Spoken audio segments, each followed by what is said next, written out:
I hope everyone has been well. Unfortunately, I was massively capping in my last video, saying I would have a more consistent upload schedule during spring break. It's just so tedious to upload, and I haven't really been pushing in Legends much. I've just been farming, just getting my hits in, having fun with EDragons and the stick horse. And somehow I've just been tripling, and now I'm in top Legends. So I guess I'm gonna push this season against my own will. I have to do my hits today, but yeah, we got 320 yesterday, and I guess we'll see what we get today. But we're gonna go over my hits because I'm not using the Duke. I have not used the Duke this season. So now that everyone's Duke has been reset to the normal level, and I know you're not all of you are gemming it to max or bought the pack. We are going to go over how to use EDragons without the Duke, because in my opinion, this is probably top 2 armies, maybe top 3 without the Duke, right? So let's just get right into it.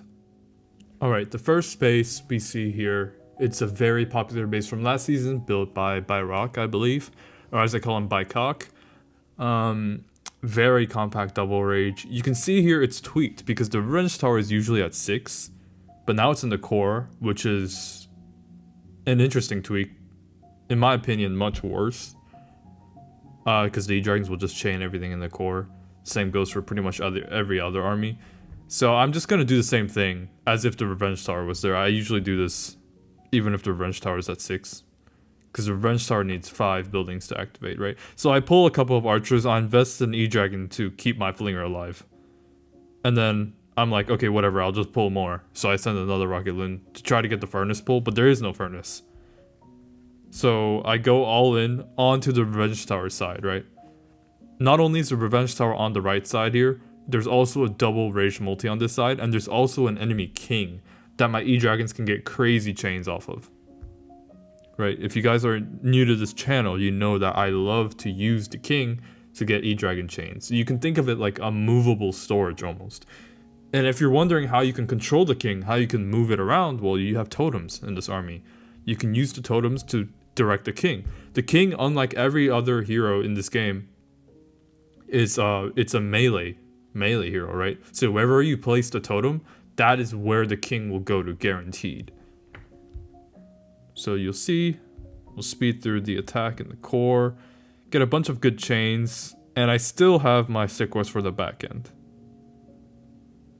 Right, so I just use it where I'll get a lot of splash value off the giant gauntlet. A lot of people are asking me if the stick horse is stronger than the spiky ball with the snake bracelet. And honestly, it's all just personal preference. Actually, I think the spiky ball is a little more consistent, but I like the stick horse for the same reason I like E-Dragons, and is that it does a lot of damage in a short amount of time, and it's fast. That's what's fun to me in this game, when everything dies quickly. So just do what you like to do. But this is what I'm gonna be using for the rest of the season, probably. Straight away into our second attack. This is probably one of the most common bases this season. I don't know, I haven't been high until the last couple days, so maybe someone can confirm in the comments, but I'm pretty sure this base is insanely common. And yeah, as I say, you look for the highest damage area of the base. Obviously, it's the Rage Tower behind the Town Hall here, and you just go straight into it. So here, oh, okay, I set up the Flinger here, actually. I didn't even know I did this. Wait, this is a tweak. I think the popular one has a mono here, and also the multi-gear here. Yeah, but I set up the Flinger here, just use a totem to keep the Flinger alive. I use another one. Gets the Rico Cannon.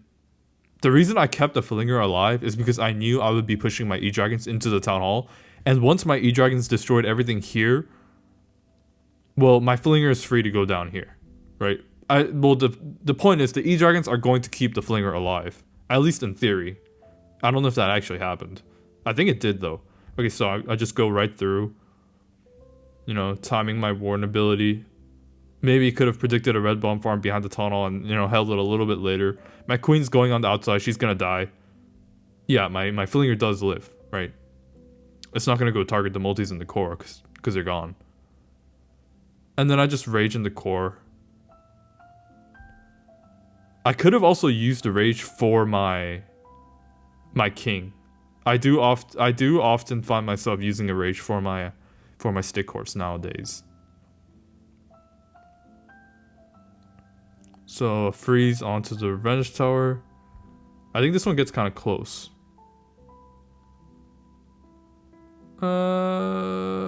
Yeah, the giant. Yeah, this one is kind of close. This type of base is difficult for the stick horse. And the reason it's difficult is because you're almost guaranteed to pull the CC with the stick horse on the back end. I didn't in this one, but there's another, the original variation. You're like basically guaranteed to pull the ice golems. And the revenge tower, super wizard tower, double super wizard tower back end is just, it's not very good for the stick horse because there's no splash damage. Things are spread out by tiles. And if you go in opposite of Town Hall, there's a very high chance of 1-star because, you know, it's such a stacked Town Hall compartment. And the long shot's going to be raged, you know, you're going to end on the Dragon Duke. So yeah, really, really tough base. Your spells need to be on point with this kind of base. Here we have our third attack. So this base is very easy for EDragons. Even easier if you have the Duke, honestly, because you can get the Duke in the core. But it works just fine, and you'll see the example I was talking about where I actually used the rage on the stick horse when the situation suits it. So I just try to snipe out the sweeper. I got both sweepers. I mean, I only needed the far one, but I'll take both, I guess. So I send one EDragon here alone, just to get that funnel. So not all of my EDragons start bleeding towards that Rico cannon at 12, right? I send some rocket loons for that multi-gear. And you see here, it's better to just stop using totems here upon entry. You can use 1 or 2, but just pop that warden ability because that's going to save you a bunch of spells for the back end. Here we keep going. My queen's going down. I used the skeleton spell for her. Yeah, the skeleton spell is super useful if you can use it right. It's a little harder than using just straight up 8 totems. It's a little more complicated, but I do think it is stronger. So you see, I just send the stick horse straight in the middle once I see that path, and I use a rage to get through it quickly. Like, do not underestimate the rage gauntlet. Here we get rid of the multi. It starts targeting the king. I drop a totem. It doesn't really matter. The base is gone. I think this guy tried to bait a fireball from 6. I don't know why there's so many traps there. Alright. The fourth attack, I ran into a base. The original, this is also a tweak, I believe. The original is much harder to deal with than whatever this guy tweaked. Simply because there's no flinger value from this corner. But here there is. It's great flinger value because you get a multi, which is the most dangerous defense to EDragons, and you get a double multi archer tower. This invis tower comp is annoying because you can't actually surgical that because the invis tower is in front. If it was behind, it would be fine, but it's in front. I don't have Inferno Dragons, and there's a lot of dead space, so there's a lot of room for baits, right? So here I just set up the flinger, pretty simple. I don't test for anything. Yes, I know it's risky, but I was like, well, I wasn't even trying. I'm not even trying to push right now. I'm just having fun, and I was like, okay, screw it.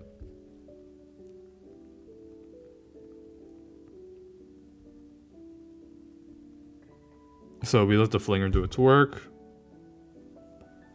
And we come in from the side with the poison tower, right? This is not a symmetrical base. Here, you see I reserved two EDragons just for the Town Hall.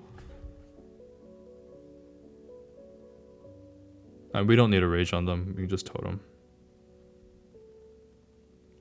Here I used a gauntlet on the other side. And this one, yeah, this one is pretty convincingly tripled. Pretty simple plan. right, going in from the poison tower side. Notice those small little asymmetries. For our fifth attack. So we have this base. Very bad base in my opinion. I mean the flanks are so stacked, but the fire spitters are not pointing towards the flanks. They're pointing towards the 9 o'clock corner, which is not that stacked. In comparison to the flanks. Well, I mean there's a CC, but if you're considering just defenses. Yeah, there's just I don't know why whoever built this, I don't know why they put the fire spitters here. I mean, even for RC charge, it's good value. I don't care how many bombs you put there, you're only killing the Fox, you're not gonna kill the RC. So we just go on the Monolith side. Once again, notice those small asymmetries. Yeah, obviously, yeah, the RC was baited here. I'm sure there's 1,000 bombs with the tornado, but we don't care. I mean, this is literally just like spam. I wasn't being calculated at all. Put the stick horse on the back end, and yeah, the base is gone. This is like the most simple you can get with an attack. This base, I had not seen this base before. Even looking at it now, it is a little disorienting. It looks like a bunch of different bases, like compartments from different meta bases smashed together into one base. Yeah, not very coherent. And here I had an idea to send my queen from 6 o'clock. Well, because I always identify the most dangerous part of the base first, you know, to send my EDragons. And I decided that it was this Rage Tower area, you know, because you come up on the Monolith, you know, there's the core bomb hive and the core multi, right? So I just wanted to come in from this side, right? Send my EDragons on this general side. And there's, yeah, I would not send my queen from 9 because she's gonna die. She's gonna run into the long shot. So I just sent her from 6, and I have to poison, so even if stuff comes out, I can just poison it. But then she runs into this Rage Tower, and she would die as well. So the way I picked the space apart, I was like, let me just activate the Rage Tower and surgical out the 3 o'clock comp before I send my queen, because then it's much more likely she'll live. So I think I did that. Yeah. I even used a totem there. I don't know if it was completely necessary. Fortunately, the Revenge Tower is activated and starts hitting. But you see, we got the Rage Tower activated. That alone makes this compartment like 100 times more survivable. Rocket Loons come out, but we don't care. We have the poison. The Furnace gets poisoned. This was baited for the RC charge, I guess. I'm pretty obvious entry for a bunch of armies. It doesn't really affect us. You see, I sent the stick horse here because I saw my queen was in trouble. And yeah, second rage for the tunnel. Unfortunately, a lot of EDragons went off to the top left. But I was not that concerned because my mini prince did not go to Phoenix. Always try to stop your mini prince from going to Phoenix. And yeah, the base is wraps. Let's move on to the next attack. Alright, this base is very common from last season. I don't know why this guy's still running it. Everyone knows how to triple it.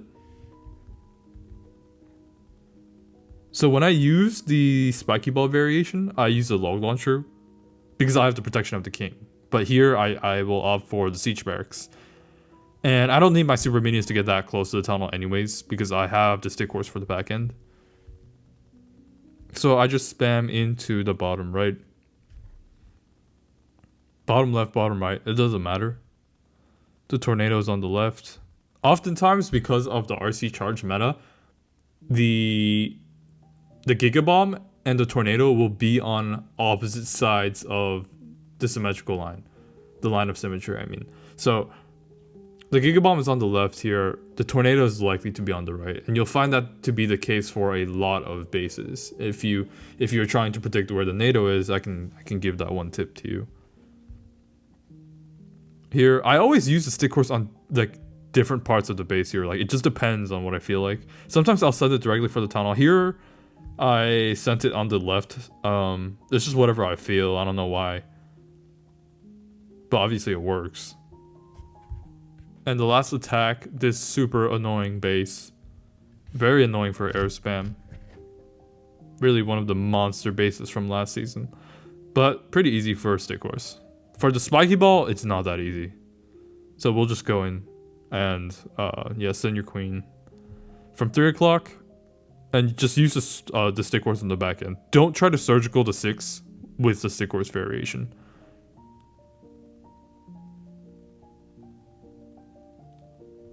Yeah, I like that entry because it's so simple.